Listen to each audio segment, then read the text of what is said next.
টাকা টাকা টাকা টাকা ছাড়া এই পৃথিবীটা পুরোপুরি ফাঁকা। যার টাকা আছে তার কিন্তু বন্ধুবান্ধব আত্মীয় স্বজন অনেক বেশি পরিমাণে থাকে, আর যাদের টাকা নেই তার বন্ধুবান্ধব আত্মীয় স্বজন খুবই কম পরিমাণে থাকে। সবটাই কিন্তু টাকার উপরে নির্ভর করে। যার যত বেশি টাকা এই সমাজে তার তত বেশি সম্মান। তাই সবার আগে আমাদের সবার উচিত টাকা জমিয়ে রাখা, বাঁচিয়ে রাখা, অল্প খরচে সংসার চালিয়ে নেওয়া। যারা একটা সংসারে বুদ্ধি করে চলতে পারে তারা অবশ্যই অনেক টাকা জমাতে পারে। হ্যালো এভরিওয়ান, আসসালামু আলাইকুম। কেমন আছেন সবাই? আই হোপ সবাই খুব ভালো আছেন আর সুস্থ আছেন। আমরাও আলহামদুলিল্লাহ খুব ভালো আছি। আমার নতুন একটি ভিডিওতে সবাইকে ওয়েলকাম করছি। আশা করছি আজকের এই ভিডিওটি সবার কাছে অনেক বেশি ভালো লাগবে। ভালো লাগলে পুরো ভিডিও দেখার অনুরোধ রইল, আর ভিডিও শুরুতে অবশ্যই একটি লাইক দিয়ে নেবেন। মধ্যবিত্ত পরিবারের একজন সাধারণ গৃহবধূ হয়েও আমি কিভাবে ঘরে বসে হাজার হাজার টাকা জমাই, সমস্ত কিছুই আজকের ভিডিওতে শেয়ার করব। আশা করছি ভিডিওটি সবার কাছে ভালো লাগবে আর অবশ্যই উপকারে আসবে। তো পুরো ভিডিওর সাথেই থাকবেন। তো যাই হোক, আমি এর আগের ভিডিওতে দেখিয়েছিলাম যে আমি অনেকগুলো বাজার করেছিলাম। আসলে আমার শাশুড়ি মায়ের বাৎসরিক উপলক্ষে অনেকগুলো বাজার এ মাসে করা হয়েছে। আমাদের কিন্তু এতগুলো বাজার দরকার হয় না, যেহেতু আমার সংসারে খুবই অল্প মানুষ, তো সেজন্য আমার সংসারের খরচটা খুবই কম লাগে। আর আমি সব সময় চেষ্টা করি খুবই অল্প খরচে আমার সংসারটিকে চালিয়ে নেওয়ার। তো যাই হোক, যেহেতু বাড়িতে একটা ছোট্ট করে অনুষ্ঠান করব, তো সেজন্যই কিন্তু এই মাসে অনেকগুলো বাজার করা হয়েছিল।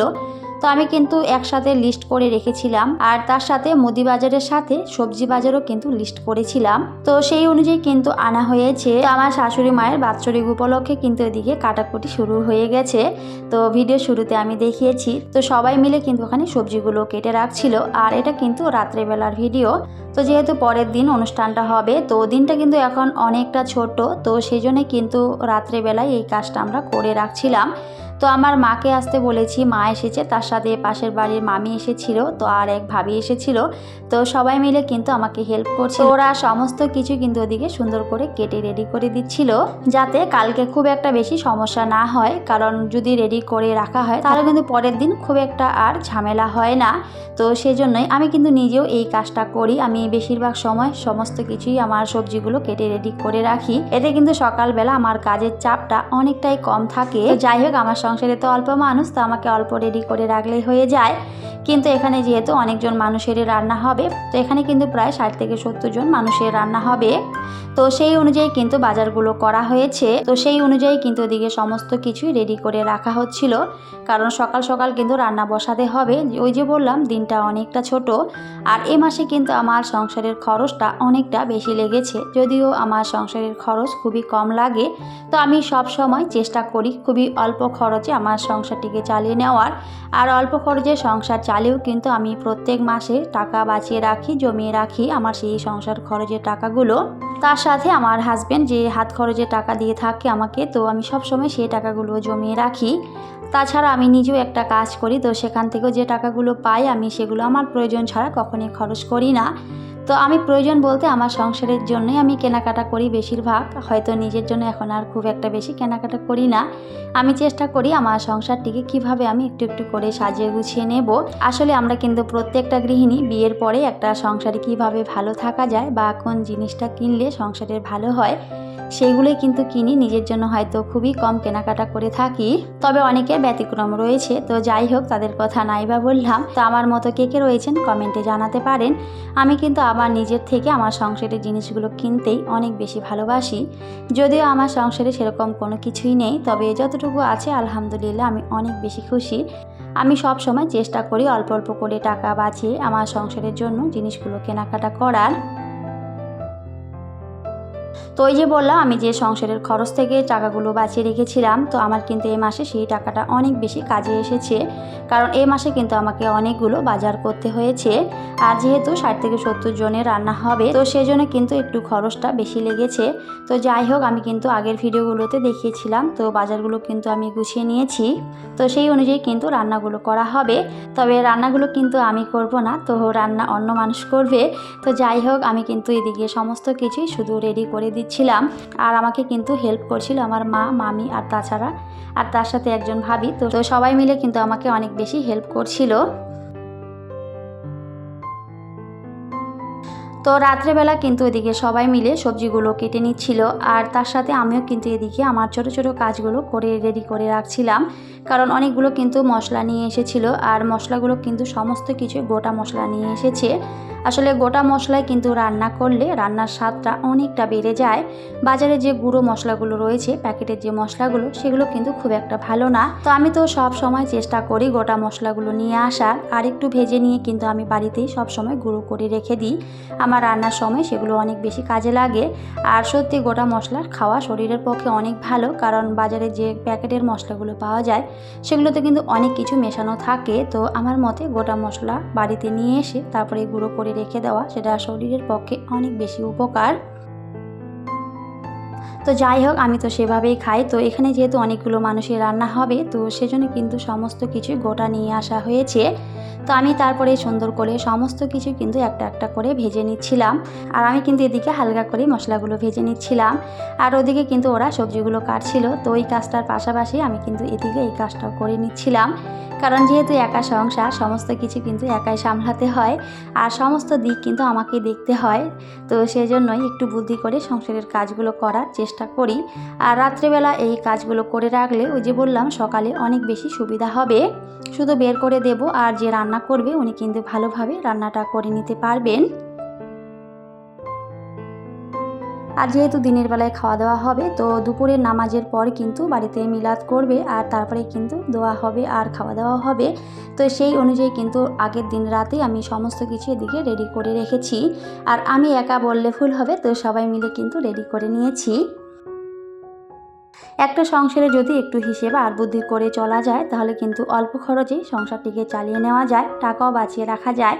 তো আমি সব সময় সেভাবে চলার চেষ্টা করি। আর টাকাগুলো বাঁচিয়ে রেখেছিলাম বলে এই মাসে খরচ করতে খুব একটা বেশি কষ্ট হয়নি। কারণ আমাদের মতো মধ্যবিত্ত সংসারে চাইলেও আমরা একবারে অনেকগুলো টাকা খরচ করতে পারি না, যদি আমরা আগের থেকে একটু একটু করে জমিয়ে না রাখি। তো আমি কিন্তু আমার সংসারে এভাবেই চলি, সব সময় চেষ্টা করি অল্প অল্প করে টাকা জমিয়ে রাখার, যেগুলো পরবর্তীতে আমার অনেক বেশি কাজে আসে। আমার প্রয়োজনের সময় যেন আমি সেই টাকাগুলো খরচ করতে পারি। তো আমার মতে প্রত্যেকটা গৃহিণীরই সেভাবেই একটা সংসারে চলা উচিত। সংসারের খরচটাকে একটু কমিয়ে দিয়ে সেখান থেকে টাকা বাঁচিয়ে রাখা উচিত। তো আমি যেভাবে চলি সেগুলোই কিন্তু ভিডিওতে শেয়ার করেছি। আশা করছি আপনাদের কাছেও ভালো লাগবে। তো যাই হোক, তারপরে কিন্তু সমস্ত কিছু এদিকে সুন্দর করে ওরা রেডি করে নিয়েছে, আর সমস্ত কিছু আমি সুন্দর করে গুছিয়েও রেখেছি। তো শুধু পরের দিন সকালবেলা রান্নাটা হবে।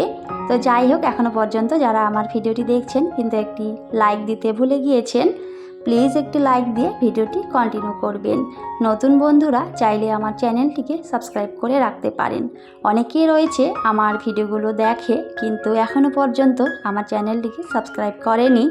তো তাদের উদ্দেশ্য করে বলবো, প্লিজ আমার চ্যানেলটিকে সাবস্ক্রাইব করে আমার পাশেই থাকবেন, আর নোটিফিকেশন অল করে দেবেন। তাহলে আমি যখনই ভিডিও দিই না কেন, সবার আগে আমার ভিডিওগুলো আপনাদের কাছে পৌঁছে যাবে। আর আপনারা চাইলে সময় সুযোগ মতো করে আমার ভিডিওটি দেখে নিতে পারবেন। আর যারা যারা অলরেডি এই কাজগুলো করে দিয়েছেন, আপনাদের একগুচ্ছ লাল গোলাপের শুভেচ্ছা জানাই। এভাবেই ভালোবাসা দিয়ে আমাকে আগলে রাখবেন। সত্যি এর থেকে বেশি আমি আর কিছুই চাই না। তো যাই হোক, তারপরে কিন্তু চলে গেছি একেবারে সকালবেলা। তো রাত্রে তো সমস্ত কিছু কেটে রেডি করে রেখেছিলাম, আর তারপরে কিন্তু একেবারে চলে গেছি সকালবেলা। তো সকালে উঠে কিন্তু ঘরের দরজা জানলা খুলে দিতে হয়, আর তার সাথে কিন্তু আমি পর্দাটাও সরিয়ে দিলাম। আর আমার উপরে কিন্তু মাশাআল্লাহ অনেক সুন্দর রোদ আসে, কিন্তু আমার নিচের রুমে একেবারে কিন্তু কোনো আলো বাতাস কোনো কিছুই কিন্তু ঢোকে না। কারণ চারপাশেই কিন্তু বাড়ি, শুধু সামনের দিকটা একটু ফাঁকা আছে, সামনে যেহেতু বাজার। তবে ফাঁকা বলতে ভুল হবে, সামনে কিন্তু বাজার। তো সেই অনুযায়ী কিন্তু আমার বাড়িটা পুরোপুরি একেবারে চারপাশে ঘেরা। তো সেজন্য নিচের রুমে কোনো আলো বাতাস একেবারেই আসে না, কিন্তু আমার উপরের রুমগুলোতে মাশাআল্লাহ অনেক সুন্দর রোদ আসে। তো আমার তো বেশ ভালো লাগে। তো এই যে তারপরে কিন্তু আমি সুন্দর করে একটু গাছগুলোতে পানি দিয়ে দিলাম। অনেকের ঘরে অনেক গাছ আছে, আমার সত্যি অনেক ভালো লাগে, অনেকের ভিডিওতে দেখি। তবে আমার ঘরে সেরকম কোনো গাছ নেই, কারণ আমি এখন গাছের যত্ন একেবারে নিতে পারি না। যদিও ইচ্ছে হয় যে অনেকগুলো গাছ আমারও থাকবে, কিন্তু কিছু করার নেই, এখন সেগুলো যত্ন একেবারেই করতে পারি না। ছোট বাচ্চা নিয়ে যে সংসারের এত কাজ করি, তো এগুলো করতে কিন্তু আমি কোনো সময় অনেকটা হিমশিম খেয়ে যাই। তো সেজন্য কিন্তু সেরকমভাবে গাছ আনা হয় না। তবে অনেক বেশি ইচ্ছে আছে, যখন আমার মেয়েটা বড় হবে কিন্তু আমি ঘরে অনেক গাছ রাখবো। তো সবাই আমার মেয়েটার জন্য অনেক অনেক দোয়া করবেন, আমার ছেলের জন্য দোয়া করবেন, আমাদের সকলের জন্য দোয়া করবেন। আমিও ইনশাল্লাহ সবার জন্য দোয়া করি, সবাই যেন অনেক ভালো থাকে, সুস্থ থাকে। তো যেহেতু আজকে বাড়িতে অনেক মেহমান আসবে, তো সেজন্য একটু ঘরগুলোকে আমি গুছিয়ে নিচ্ছিলাম সকাল সকাল। যদিও আমার ঘর আমি সব সময় গুছিয়ে রাখি, তবে আজকে যেহেতু মেহমান আসবে, তো সেজন্য কিন্তু আমি সমস্ত কিছু একটু ভালো করে গুছিয়ে নিয়েছি। তবে কিছুটা অন ক্যামেরায় করেছি, আর কিছুটা কিন্তু অফ ক্যামেরায় করেছিলাম, কারণ আজকে কিন্তু আমি প্রচুর ব্যস্ত। আর বাড়িতে যদি অনুষ্ঠান থাকে তাহলে তো জানেনই যে কত পরিমাণে ব্যস্ততায় থাকতে হয়। আর যেহেতু আমার সংসারে আমার উপরই সমস্ত দায়িত্ব, তো সেজন্য কিন্তু আমার ব্যস্ততাটা একটু হলেও সবার থেকে অনেকটাই বেশি। তো সেজন্য সমস্ত কিছু কিন্তু আমাকে দেখিয়ে দিতে হয়।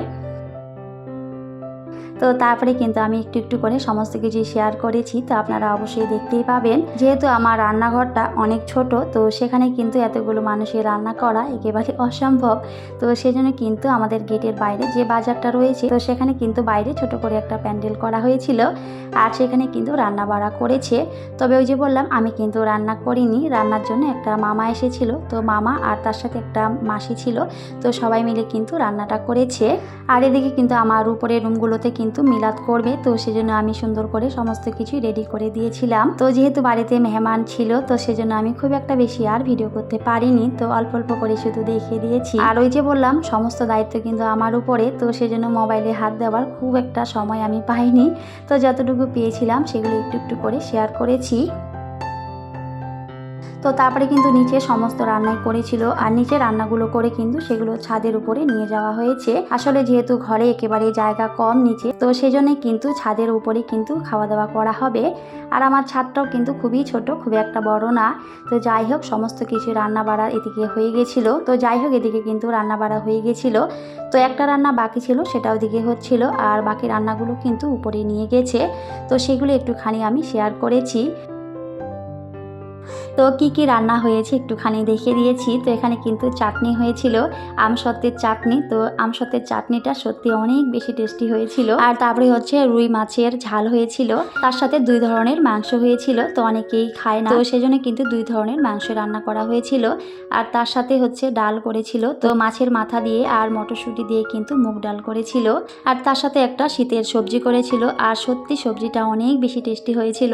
তো এখানে কিন্তু সমস্ত কিছুই দিয়ে সবজি করেছিল। ওই যে কালকে দেখেছেন যে ওখানে বাঁধাকপি, মটরশুঁটি, তাছাড়া গাজর, আলু সমস্ত কিছু কেটে রেখেছিল, তো সেটা দিয়ে কিন্তু সবজিটা বানানো হয়েছে।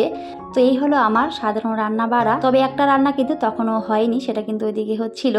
তো যতটুকু এখানে এনেছে সেগুলি শুধু শেয়ার করেছি। তো আমার শাশুড়ি মায়ের উপলক্ষে এই অনুষ্ঠানটা করা হচ্ছে, তো সবাই আমার শাশুড়ি মায়ের জন্য অনেক অনেক দোয়া করবেন। উনি যেখানে থাকে যেন ভালো থাকে, আল্লাহ যেন ওনাকে জান্নাতুল ফেরদাউস দান করেন। তো এর আগের ভিডিওতে সবাই অনেক বেশি দোয়া করেছিল আমার শাশুড়ি মায়ের জন্য, তো সবার জন্য রইল আমার মন থেকে অনেক অনেক দোয়া আর ভালোবাসা। তো যাই হোক, অনেক কথা বলেছি, কোনো ভুল ত্রুটি হলে সবাই অবশ্যই ক্ষমা সুন্দর দৃষ্টিতে দেখবেন। তো সবাইকে টাটা, আল্লাহ হাফেজ। দেখা হবে পরের অন্য কোনো একটি ভিডিওতে।